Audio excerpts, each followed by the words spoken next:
Hola, buenas noches. ¿Qué tal? ¿Cómo están? Estamos hablando de aquí de Un Guerrero para Soñar, San Miguel Tolapa, sala de lectura.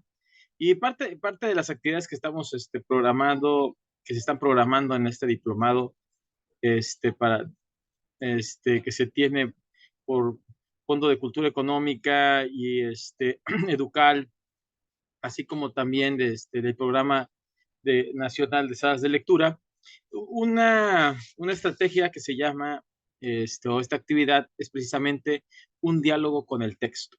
Vamos a tener un diálogo con un texto que voy a compartir ahorita.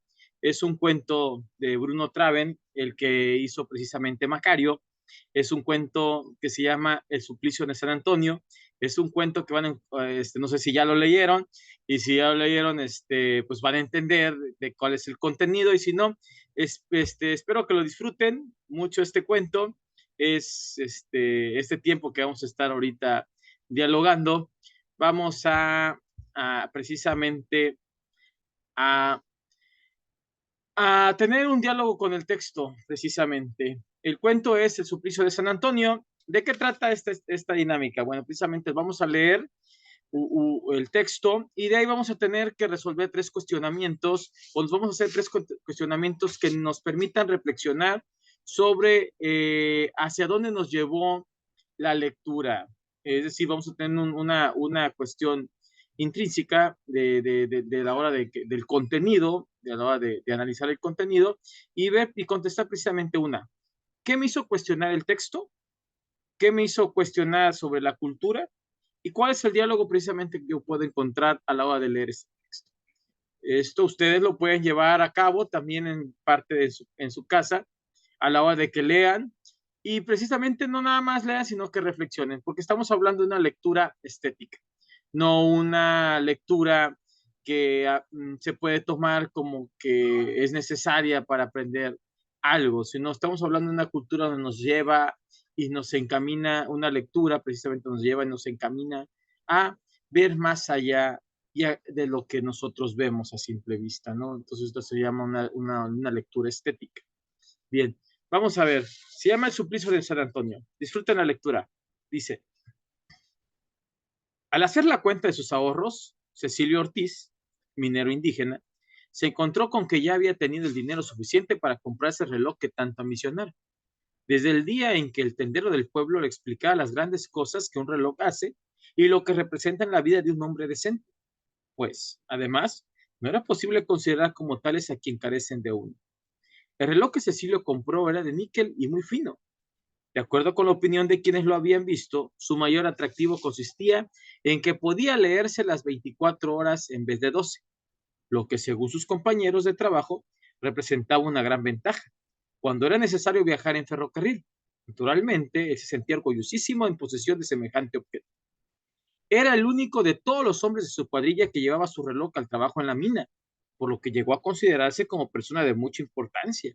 Pues no solo sus compañeros, sino el capataz y hasta los de otras cuadrillas le preguntaban con frecuencia la hora, debido, debiendo a su reloj la alta estimación que le profesaban sus compañeros. Lo trataban, lo trataba con el mismo cuidado con que suele tratar un subteniente sus medallas. Más tarde descubrió con horror que su reloj había desaparecido. No podía precisar si lo había perdido durante las horas de trabajo o en el camino cuando se dirigía a la mina, porque justamente aquel día nadie le había preguntado la hora, sino hasta el momento en que se percataba de la pérdida. Nadie en el pueblo, ni uno solo de los mineros se había atrevido a usarlo, a mostrarlo a alguien, a venderlo o a empeñarlo. Por esto le parecía improbable que se lo hubieran robado. Cecilio, hombre listo como era, había hecho que el relojero grabara su nombre en la tapa del reloj. El grabado le había costado 2 pesos 50 centavos, considerados como una buena inversión por Cecilio. El relojero, que en su pueblo natal había sido herrero, había estado enteramente de acuerdo con la idea de que ninguna protección mejor para evitar el robo de un reloj que aquella de grabar profundamente y con letras bien gruesas el nombre de su propietario sobre la tapa. Y el herrero había llevado a cabo tan a conciencia su trabajo que si alguien hubiera pretendido borrar el nombre, había tenido que destruir toda la caja. Sin embargo, Cecilio no había quedado enteramente satisfecho con aquella precaución. y había llevado el reloj a la iglesia para que el señor cura lo bendijera, por cuyo trabajo había pagado un tostón. Había abrigado la esperanza de que, protegido de aquella manera, el reloj permaneciera en su poder hasta el último día de su vida. Y para su pena, se encontraba con que el reloj había desaparecido. Durante horas enteras buscó por todos los rincones de la mina en que había desarrollado su jornada, pero el reloj no apareció. Nada podría hacerse hasta el domingo, cuando, con ayuda de la iglesia y muy particularmente de los santos, arreglaría el asunto. Como todos los indígenas de su raza, tenía una idea primitiva sobre la religión y sus virtudes. Confió el asunto a la dueña de la fonda donde tomaba sus alimentos y ésta le aconsejó visitar a San Antonio, quien no solo arreglaba los asuntos de los novios, sino que solucionaba prácticamente todos los problemas de sus fieles devotos. El pueblecito más cercano estaba situado a unos 5 kilómetros de distancia. Así es que el domingo, a primera hora, Cecilio se encaminó hacia allá para exponerle su desventura a San Antonio. Entró en la iglesia y, después de persignarse ante el altar mayor, se dirigió hacia el oscuro nicho que sobre el altar especial guardaba la imagen de madera del santo en actitud serena y solemne. Le compró una vela o una cera de 10 centavos, la encendió y la colocó a los pies. Después se persinó varias veces, extendió los brazos y arrodillado, explicó al santo lo que ocurría. Como por experiencia personal sabía que nadie hacía nada de balde. Ofreció al santo 4 veladoras de a 5 centavos y una manita de metal, de las que dicen ser de plata, y que en su mayoría, al igual que las demás, milagros, medallas, etcétera, son fabricados y vendidos por los judíos. Y si le ayudaba a recobrar su reloj. De hecho, ordenó a San Antonio que encontrara su reloj en una semana, ni un solo día después del domingo venidero. Feche quería a la iglesia enterarse del resultado de sus gestiones. Durante la semana siguiente, el reloj no apareció. Y sí, el domingo, Cecilio se dirigió nuevamente a la iglesia. En aquella ocasión fue directamente hacia el nicho de San Antonio, sin detenerse como era su obligación ante el altar mayor para rezar a la Virgen. Se persinó devotamente y cuando no vio su reloj en el sitio en que esperaba encontrarlo, esto es, a los pies del santo, levantó el hábito café que éste vestía y buscó cuidadosamente entre las múltiples pliegues de la vestidura, usando para ello una absoluta falta de respeto, pues había recibido una gran desilusión de su infantil creencia acerca de los poderes del santo y su deseo de ayudar a los humanos. Convencido de que la vela o la cera, al igual que las promesas de recompensa, no habían dado un resultado efectivo, decidió intentar otros medios para lograr que el santo cumpliera con lo que consideraba era su obligación. Compró otra cera, sin necesidad de salir a buscarla, porque en el interior de la iglesia se traficaba activamente. Había alrededor de media docena de puestos en los que podía encontrarse todo aquello que los fieles necesitaban para hacer sus ofrendas a los santos. Vendían gran cantidad de retratos en los que se contaban que los dignarios de la iglesia y los señores curas del pueblo y los diócesis vecinas, volantes, listones, escapularios, novedarios, libros religiosos y semi-religiosos en cuestión de milagros. Había bracitos, piernas, orejas, corazones, ojos, burros, vacas, caballos, todos de plata o con apariencia de ella. Los comerciantes hacían sus tratos tan ruidosamente como si se encontraran en una feria, mientras los servicios religiosos se llevaban a cabo al mismo tiempo. Las autoridades de la iglesia tenían estrictamente prohibido el comercio durante las horas de servicio, pero ninguno de los vendedores, mujeres en su mayoría, permitían que se les escaparan 5 centavos para ir a dar al puesto vecino. Si tenían oportunidad de atraparlos para sí, los negocios sufrirían, es más, se derrumbarían si cumplieran al pie de la letra con todos los requisitos y reglamentos que se fijan. No se debe, porque no se puede, razonar con un indígena de la ignorancia de Cecilio, que se creía con el derecho incuestionable de exigir a San Antonio la devoción de su reloj perdido. Considerando que había llevado todas las formalidades y hecho las acostumbradas promesas de recompensa al santo. Vivía en una región en la que la generalidad de los hombres trabajan para comer, aun cuando se encuentran enfermos o en extremo débiles para realizar trabajos pesados. Así pues, resultaba solo natural que no sintiera compasión por el santo cuya imagen había recibido infinidad de ceras, oraciones y milagros de plata. Si correspondía debidamente a su trabajo, Cecilio no tenía la culpa de juzgar a los santos desde un punto de vista tan material, pues nadie se había preocupado por enseñarle algo mejor. Nuevamente colocó su vela o su cera, se arrodilló y se presionó 3 veces devotamente. Carecía de libro de oraciones y si lo hubiera tenido de nada le hubiera servido, porque no sabía leer ni escribir. Algunas personas con grandes influencias opinan que la lectura y la escritura estropean las virtudes de los hombres venidos al mundo para trabajar en las minas. Para ser buenos obreros nunca permitirán más de lo que de lo que se les dé voluntariamente. En consecuencia, Cecilio tuvo que orar simplemente de acuerdo con los dictados de su corazón. Ignoraba el significado de las palabras y los pensamientos blasfemos. Pues de haberlo conocido, jamás se habría pronunciado y concebido por mucho que un santo lo hubiera desilusionado. Las gentes educadas, cuando un santo no les concede lo que le piden, se consuelan solas o con la ayuda de un sacerdote diciéndose que Dios sabe mejor lo que le conviene. Los campesinos y los trabajadores sencillos tienen ideas semejantes respecto a su Dios, pero no respecto a los santos, a quienes por haber conocido bien la vida eterna, les exigen saber la forma de traficar en este mundo y comprender ampliamente las crueles realidades de la vida. Cecilia tenía un propósito definido, el de recuperar su reloj, sin necesidad de esperar a que se lo dieran en el paraíso después de su muerte. Lo necesitaba aquí, en la tierra, ya que en el paraíso el tiempo debía medirse en forma especial. Y si en el paraíso había minas, de lo que él estaba seguro, y se vio obligado a trabajar en ellas, ya el capataz le indicaría las horas de iniciar y de terminar la jornada. Cecilio oraba en la forma indicada por el Señor cuando dijo: deja que tus oraciones broten directamente del corazón y no te preocupes por la gramática. Así pues, con los brazos en cruz, dijo: oye, querido Santito, escucha bien lo que voy a decir. Estoy harto de tu pereza, la verdad. Eres muy flojo y no has hecho nada para encontrar mi reloj. El domingo pasado te dije confidencialmente que había perdido mi reloj, el que compré con todos los ahorros que junté con un demonial de trabajo, como bien debes saberlo.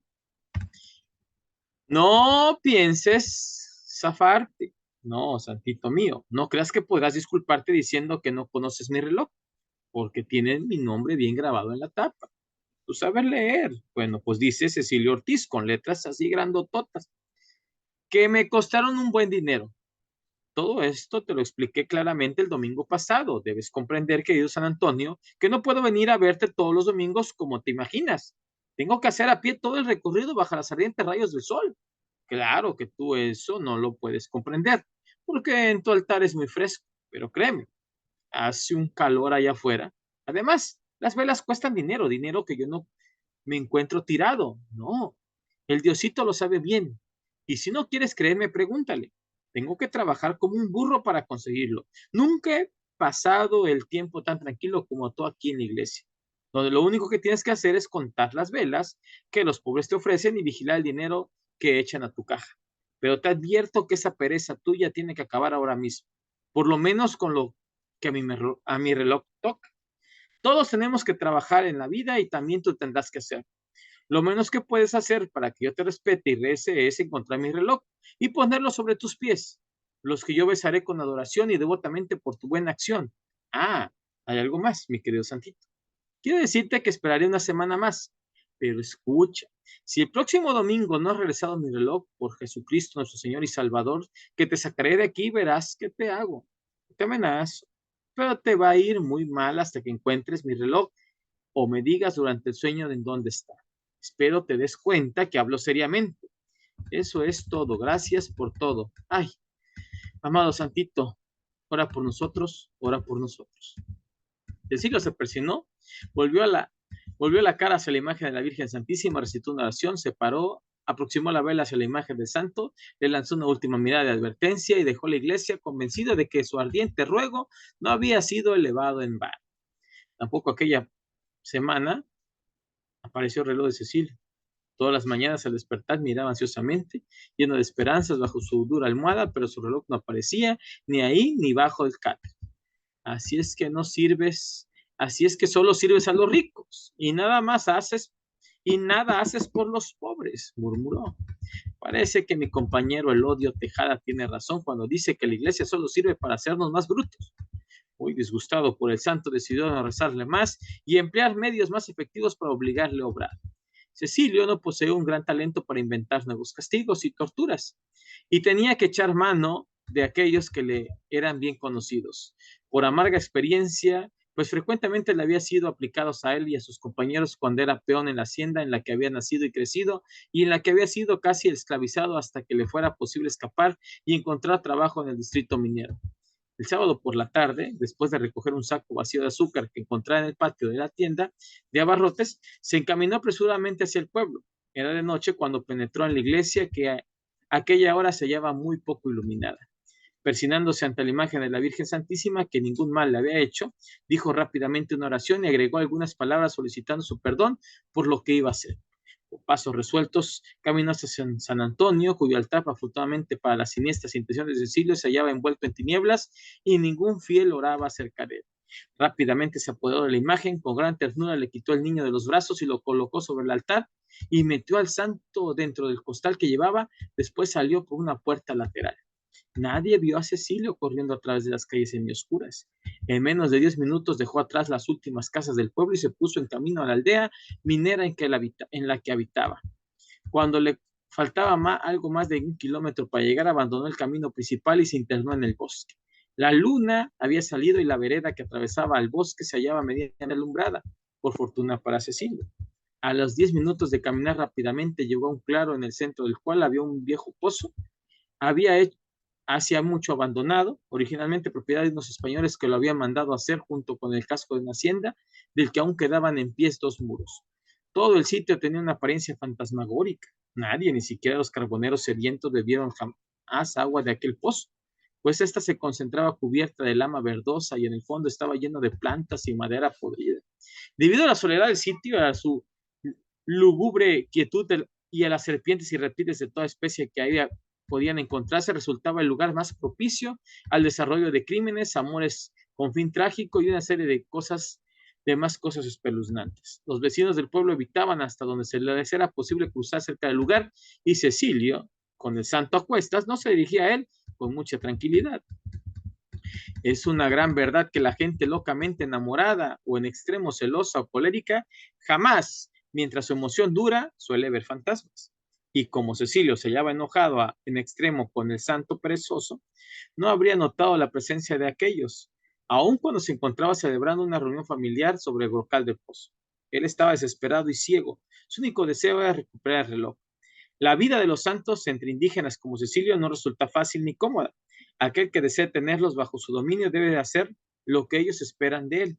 Consecuentemente, si un santo quiere ser venerado por ellos, debe probar plenamente sus aptitudes de santito. Cecilio no era ningún salvaje. No comenzó a torturar al santo sin antes darle una última oportunidad para que hiciera aparecer su reloj.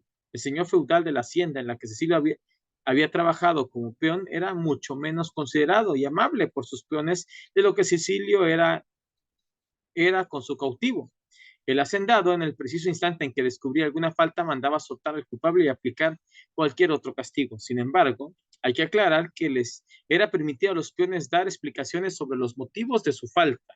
Los domingos por la mañana, cuando eran llamados a faena, esto es, a prestar ciertos servicios domésticos, por los cuales ni se les pagaba nada extra, ni se les mostraba agradecimiento alguno, y como ya habían sido castigados en el momento de ser sorprendidos, juzgaban inútil hacer mención o a lo justificado del castigo. Cecilio no trató a su prisionero en aquella forma, no, le dio todas las oportunidades posibles para que se sincerara.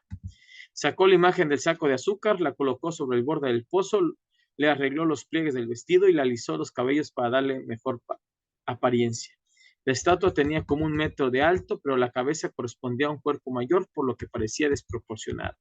Dirigiéndose a su cautivo, Cecilio le dijo: escucha, Santito, yo te respeto mucho, tú lo sabes bien. De hecho, te respeto más de lo que otros santitos en la iglesia, a excepción naturalmente de la Madre Santísima, la que es fácil de comprender. Lo que es fácil de comprender, pero debes hacer algo para que yo recupere mi reloj. Y para ello te daré la última oportunidad. Más vale que te des prisa. No te he puesto todo lo que está de mi parte. Ahora te toca a ti. Entiende. Ya no quiero pretextos. Fíjate bien. ¿En qué sitio nos encontramos? Puedes ver que no es agradable y que a medianoche es 100 veces peor. Por los habitantes del infierno vienen a pasarse por aquí. Tú eres un santo y por lo tanto capaz de encontrar las cosas perdidas y recuperar las robadas.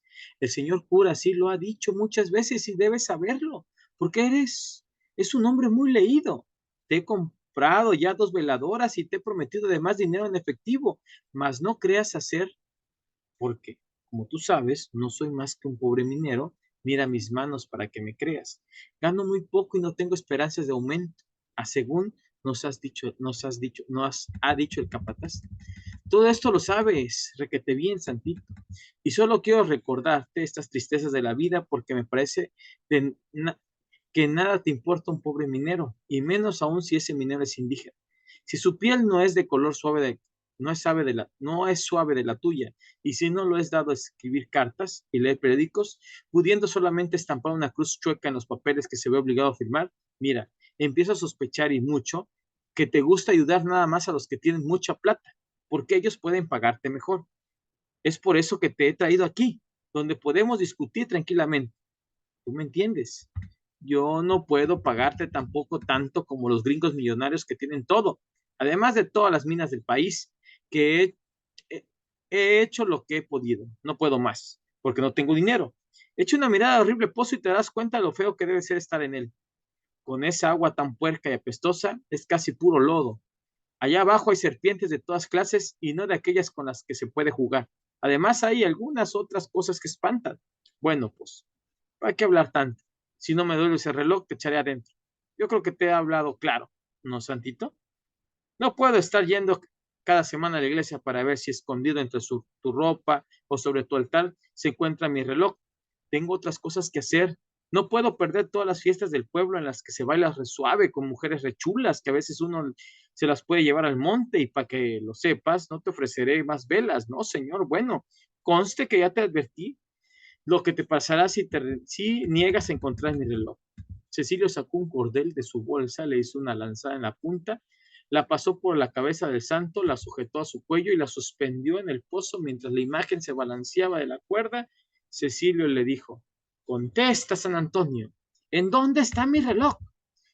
Solo el cantar y el zumbar de los insectos del bosque se escuchó. Así pues, decidido a hacer descender al santo hasta que sus pies tocaran el agua. ¿En dónde está mi reloj, Santito? Preguntó Cecilio, inclinando la parte superior del cuerpo todo lo más posible, al fin de no perder ni la más leve palabra que el santo pudiera pronunciar en su desesperación. Pero San Antonio probó ser un verdadero santo, pues prefirió sufrir y permanecer en silencio a pesar de su suplicio. Entonces fue descendiendo hasta que todo su cuerpo desapareció en el agua. Varias veces Cecilio metió y sacó la imagen en el pozo. Después la sacó definitivamente y volvió a colocarla sobre el brocal. Santito, dijo, ya sabes ahora lo que el pozo tiene en el fondo. Yo no soy tan malo como tú, tal vez crees. Te daré una última oportunidad, aunque eres tan terco que no la mereces. Te daré 12 horas más para que pienses bien. Mañana temprano regresaré. Si para entonces no has recuperado mi reloj o me has dicho durante el sueño en dónde puedo encontrarlo, entonces, y óyeme bien, Santito querido, tendré que volver a meterte al pozo. Y te advierto que te dejaré ahí, enteramente solo, durante toda una semana. Después de sufrir una semana, estoy seguro que dejarás tu terquedad y tu pereza y tratarás de hacer algo en mi favor. Antiguamente se tenía por costumbre colgar durante 24 horas dentro de un pozo con el agua hasta el cuello a los peones a quienes se acusaba de robo, pereza, desobediencia, negligencia o cualquier cosa que el hacendado o finquero consideraba como atentado en contra de sus intereses.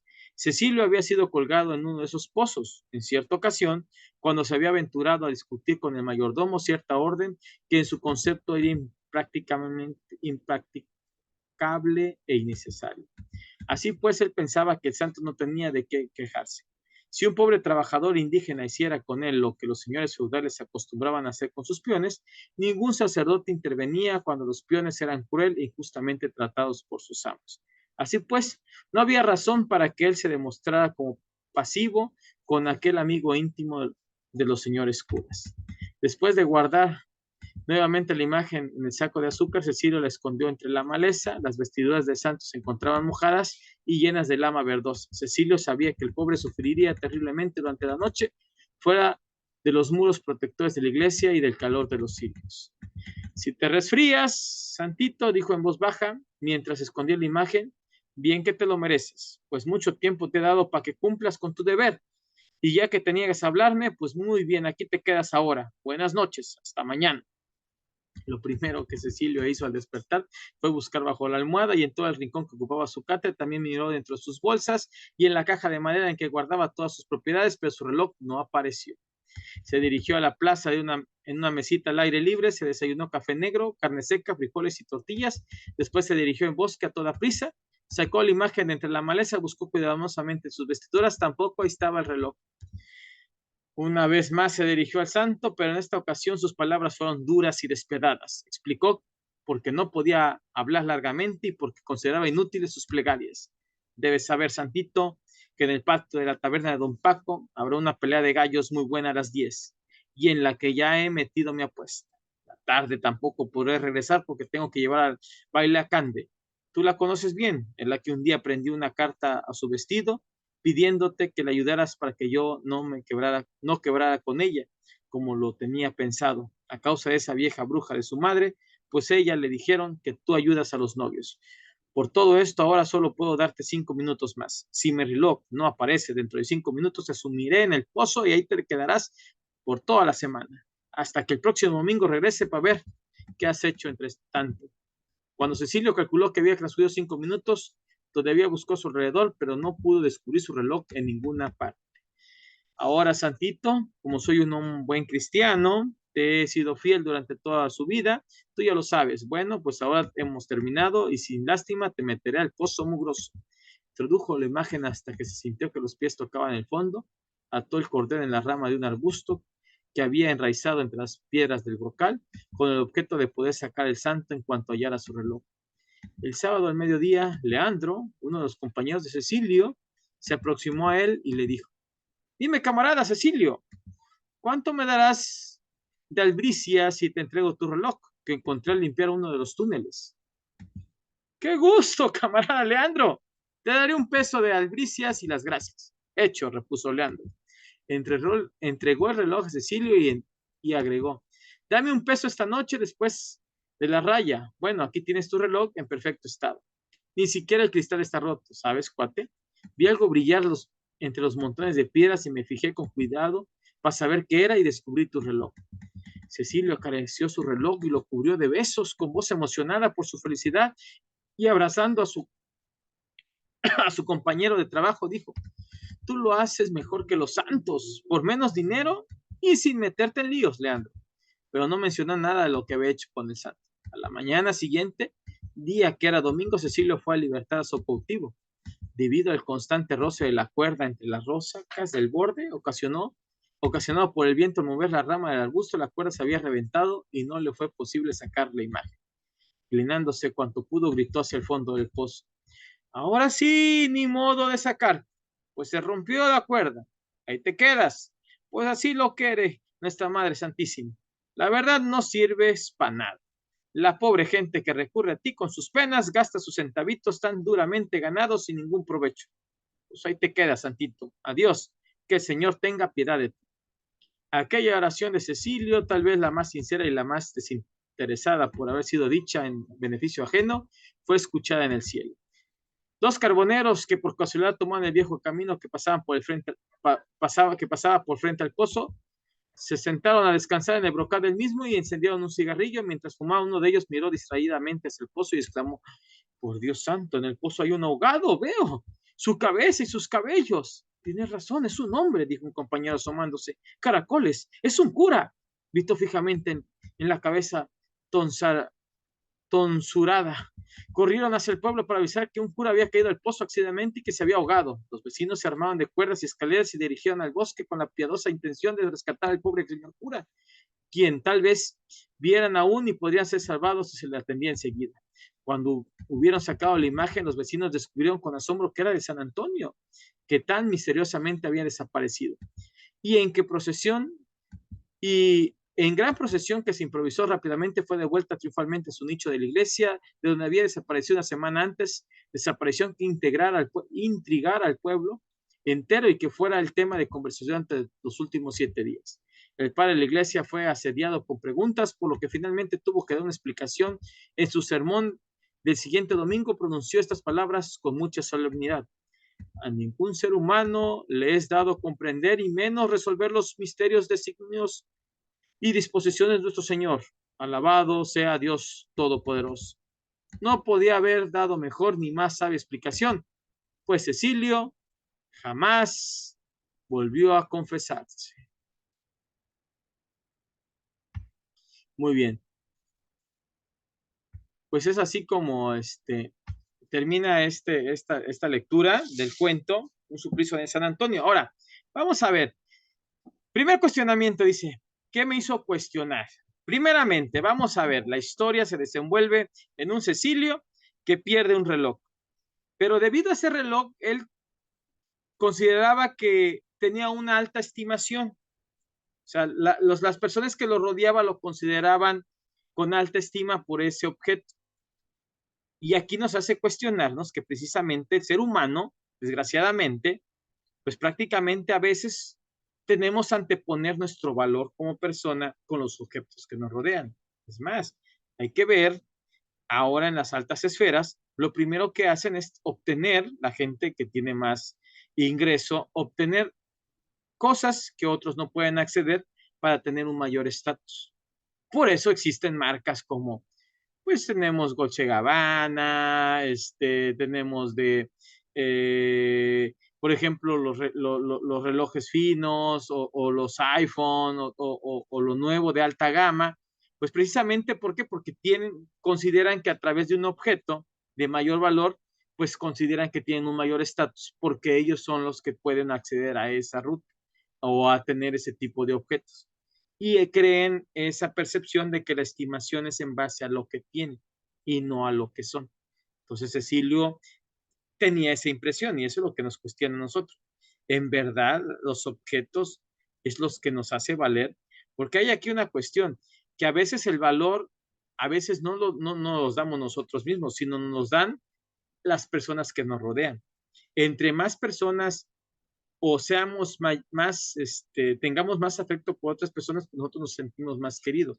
Por eso nosotros tenemos que siempre, si tenemos a la compañía de una persona, siempre tenemos que hablarle a esa persona con buenos sentimientos, de los sentimientos que nosotros sentimos. Si tenemos un hijo, un abuelito, pues hacerlos sentir queridos, ¿sí? Y no por lo que ellos tengan, o por el terreno que te vayan a dejar, claro. Entonces, eso es. Otra vez, por ejemplo, la cuestión, ¿no? Que nos hace cuestionar la cultura, de a veces sentir que tenemos la necesidad de llevarlo el objeto para que tenga protección divina.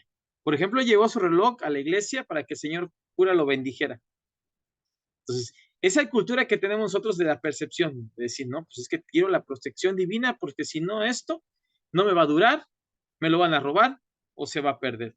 Quiere decir que nosotros todavía tenemos dentro de nuestra percepción la idea que hay otra cuestión más que protege lo material. Y la verdad es una cuestión errónea porque todo lo que tenga que ver con lo divino, pues tiene que ver con lo espiritual y no con lo material. Pero nosotros con nuestra afinidad de, de, de querer más bien proteger el trabajo y el esfuerzo que nos dio conseguir eso, pues tratamos de cubrir en todas las esferas posibles lo preciado, lo que nosotros tenemos. Por eso está todo eso, esos ritos o todas esas costumbres o toda esa cultura de tener que hacer todo eso de bendecir las cuestiones que queremos. Y, y él habla ahí como una experiencia personal de que no se hace nada en balde. Es decir, nadie te da nada a cambio de, siempre hay algún a cambio de qué. Por ejemplo, le ponía su veladorcita y decía, si no te pongo tu velador, si no te hago esto, tú no me vas a obtener ciertas cuestiones. ¿Por qué? Porque en la misma iglesia, se dice ahí, se traficaba activamente, es decir, se vendía objetos, que escapularios, que rosarios, que los mismos cuadros, y todavía lo seguimos viendo. Y fíjense cómo es una cuestión de percepción que cómo el capitalismo o la cuestión de mercado o la cuestión de consumismo está dentro de un lugar donde nosotros pudiéramos considerar netamente espiritual, es decir, que no que era objeto de de una regla monetaria o alguna regla capitalista, y sin embargo así lo es. ¿Por qué? Porque desgraciadamente lo que define o es todo es el dinero, ¿Sí me explico? Porque hasta en las mismas iglesias así se lleva. No pueden, todo se construye a base de eso, porque es la economía la que desarrolla ciertas cuestiones. Y aquí es lo que nos hace cuestionar la cultura. O sea, ¿cómo es posible que en un lugar o un espacio donde debiera de ser netamente espiritual, también encontramos ese tipo de factores que hacen precisamente cuestionar el qué o para qué se sigue aplicando ese asunto, cuando hay que recordar que a veces los que han leído la Biblia hay una parte donde Jesucristo corrió a todas las gente, a todas las personas que precisamente traficaban o vendían por el beneficio de la fe. Y aquí se sigue haciendo por el sentido de que pues necesitan dinero pues para remodelar la iglesia, necesitan dinero pues para darle no sé, para pagarle al padre, para hacer ciertas cuestiones. Y gran parte del dinero que se va al Banco del Vaticano. Y en el Banco del Vaticano pues tenemos que hay una cantidad enorme de dinero que pues se lleva para obras de beneficencia. Pero todavía se sigue facturando a nombre de Dios, pues. Entonces, eh, los santos desde un punto de vista material, pues nadie se ha preocupado por enseñar algo mejor. Es decir, a ellos prácticamente era la única enseñanza, por eso estaban cegados. ¿Por qué? Porque decía que la lectura y la escritura estropean las virtudes de los hombres, porque nada más los querían para trabajar. Y si ellos empezaban a cuestionar su vida y cuestionar su forma, pues lógico que iba a haber rebeldía, porque eso es lo que hace la lectura y la escritura, crear rebeldía porque no crees lo que otro te dice. Tienes que cuestionar y es hallado, y por eso estamos en esto, para cuestionar las cosas del discurso hegemónico.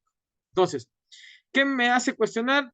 Y el diálogo que tengo es precisamente de esto, ¿no? O sea, dice, la iglesia solo sirve para ser más brutos. Dice, ¿te gusta ayudar más a los que tienen mucha plata? Porque ellos pueden pagarte mejor. A ver, aquí hay que recordar que en la época que está hablando, aquí estamos hablando prácticamente de que se escribió este cuento, está hablando de la época colonial, donde prácticamente pues no todos tenían acceso pues precisamente a la escuela, ¿no? No estamos en una época actual. Entonces, por eso era la percepción de Cecilio. Dice, bueno, tú nada más ayudas a los que tienen dinero, pero ya lo había dicho en el discurso del cuento, dice que los ricos, pues lógico, como ellos pueden pagar y comprarse otro reloj, pues prácticamente con el discurso que les decía el padre, hijo, no te preocupes, las cosas pasan por algo, esto es por un camino, pues ellos sabían que podían tener consuelo porque saben que podían reparar y remendar esto, pero por una persona que tuvo que trabajar, que tuvo que lidiar con ciertas cuestiones para obtener eso, pues para él no es fácil desprenderse de algo, y menos si eso algo le costó trabajo. Entonces, este es el diálogo que yo tengo con el texto de un suplicio de San Antonio. Espero les haya gustado. Díganme ustedes, se los voy a mandar en PDF para que lo disfruten más. Y si ustedes tienen un diálogo o quieren compartir un diálogo, ¿con qué cuento? Mándenmelo ahí en los comentarios, díganme qué cuento quieren que busquemos, lo leemos y tenemos un diálogo con ese cuento. Salúdense, saludo a todos, cuídense mucho, en especial saludos a la coordinadora de este curso tan hermoso que estamos teniendo. Vamos por el círculo de lectura y sobre todo vamos por ese acervo, porque no puede haber círculo sin acervo. Saludos para todos.